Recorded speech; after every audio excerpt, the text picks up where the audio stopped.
What's up, my beautiful people? This is Kristen Peoples coming to you with bossofculture.org. I hope you're doing super fabulous today. I am. I just hit you with some eucalyptus smudge. That, you guys, is sending you the energy of protection and health, because what I want to talk to you guys about today is kind of serious. And I just did a short on this, so not sure if that brought you to the channel, but I'm glad you're here nonetheless. If you are new here, welcome. I am the founder of the nonprofit bossofculture.org. Here on this channel, we bring awareness to workplace bullying, abuse, and mobbing. Soon will be illegal, and I'm working tirelessly to make sure that it does, and I'm hoping that you guys come on board and assist me in that as well.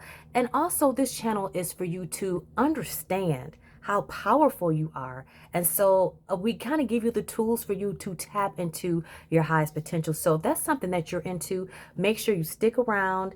I'm sure this message will resonate with you, so make sure you smash the like button. Also subscribe, and sharing is caring, you guys, so make sure that you share this video and comment, if you will, you guys, because we are a community here.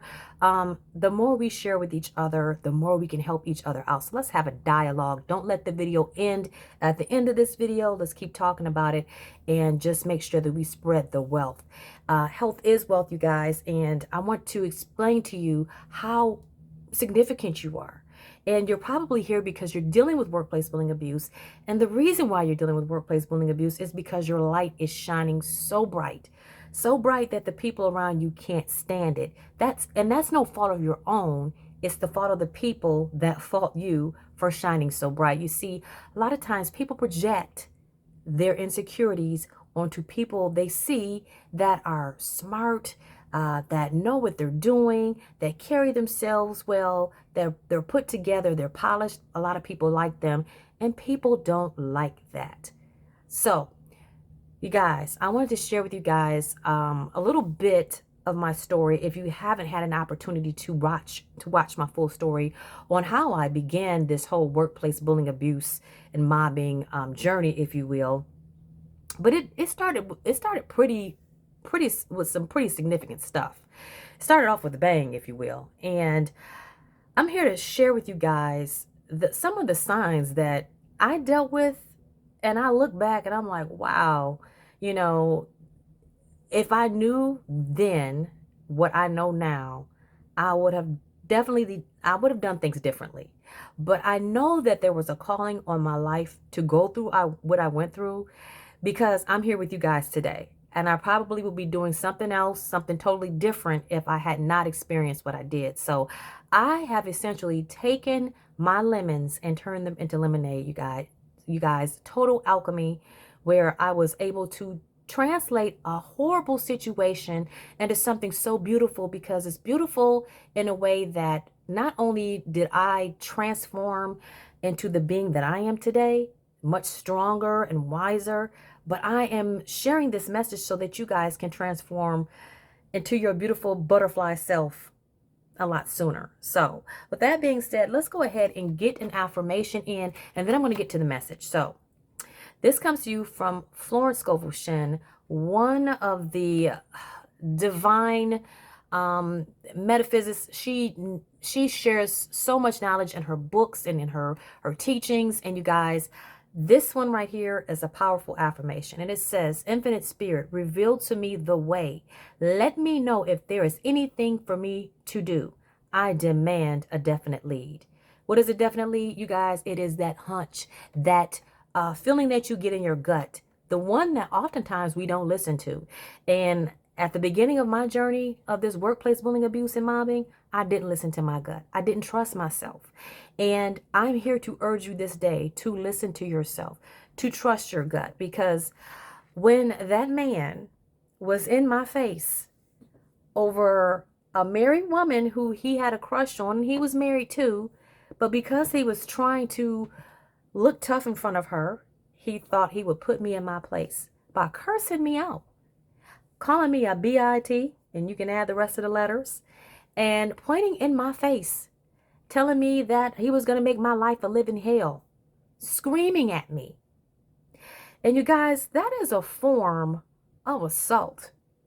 I'm at work doing my job, and because you want to impress somebody, what gives you the right to curse at an employee, put your fingers in her face, and threaten her. And you guys, it was all downhill from there.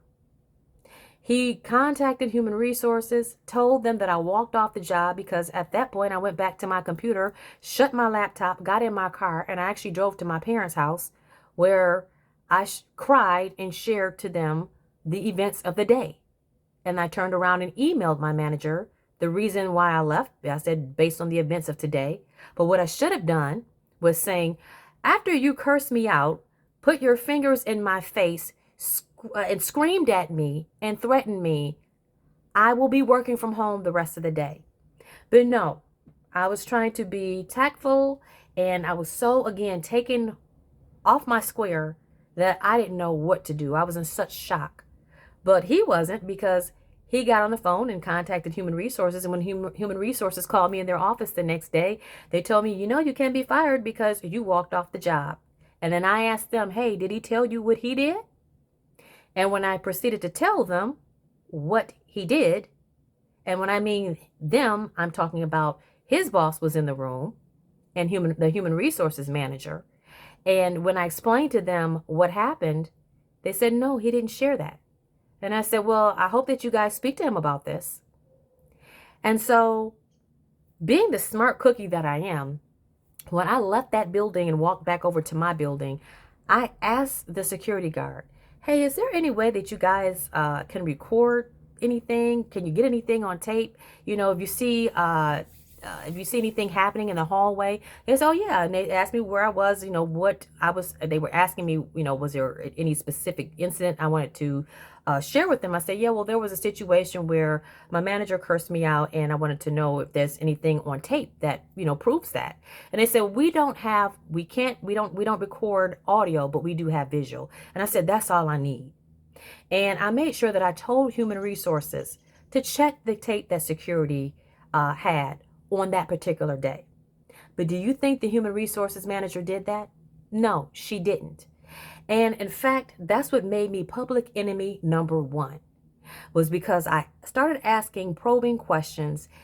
They never went through with their investigation on the manager because they knew what I was sharing about him was correct. And they knew that that was a liability on the company. So that was my mistake number one. My mistake number one was the fact that I sent this politically correct email back to him.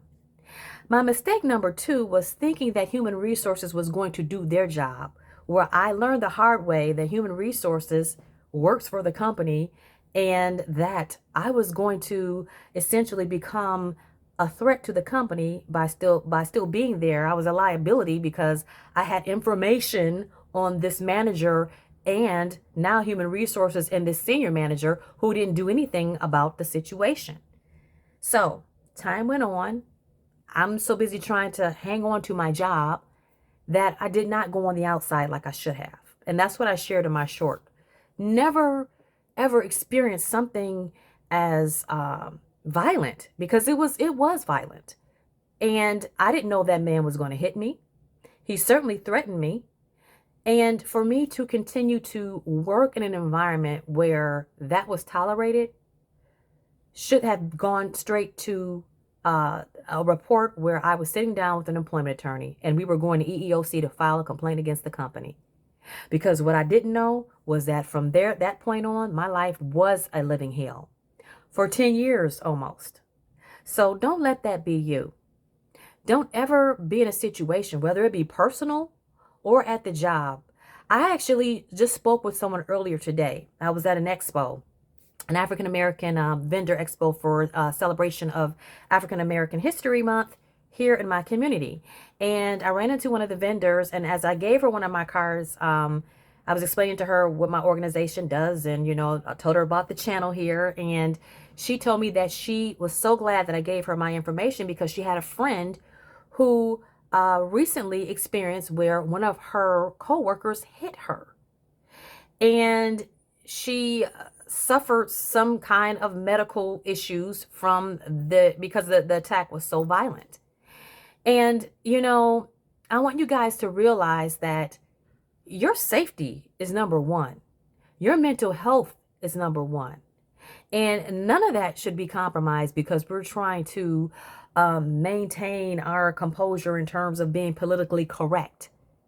No, your safety is number one. And when it comes to mental health, you guys, where I was mentally abused for 10 years, and like I said, darn near physically abused at the very onset, that's a psychological safety hazard. So I want you guys to keep those things in mind. Never stay where you are under constant threat, because from that point on, you guys, fear was instilled in me. And that is why I cried on my way to work every day, because I had no idea what to expect from one moment to the next. So let my story be a lesson to you. Don't stay too long where you don't belong. I just posted that quote up on my social media and all my social media platforms today. So I hope this information helps someone. But I'm telling you, if you ever experience something as threatening as what I experienced, do not, and I repeat, do not do something about it. You call an employment attorney and you let them know what happened. And you make sure that you have the receipts. You make sure that you send an email afterwards expressing exactly what happened. And like I said, human resources, from that point on, that's when I became an issue for them. And that's why they were totally on board with all the abuse that I dealt with for over a decade. And that same human resources manager went into my file and deleted positive feedback because that same manager had so much negative stuff to say about me. But again, I had the hard copies. So remember to document, remember to protect yourself, and remember to listen to your gut. I hope this information helps someone out there. I am Kristen Peoples with bossofculture.org. Make sure you get involved by going to bossofculture.org if you need one-on-one coaching. That's available there as well. And for those that cannot afford mental health care or have yet met their deductible, you guys make sure you give to my 501c3, bossofculture.org. So until next time, I love you. Bye.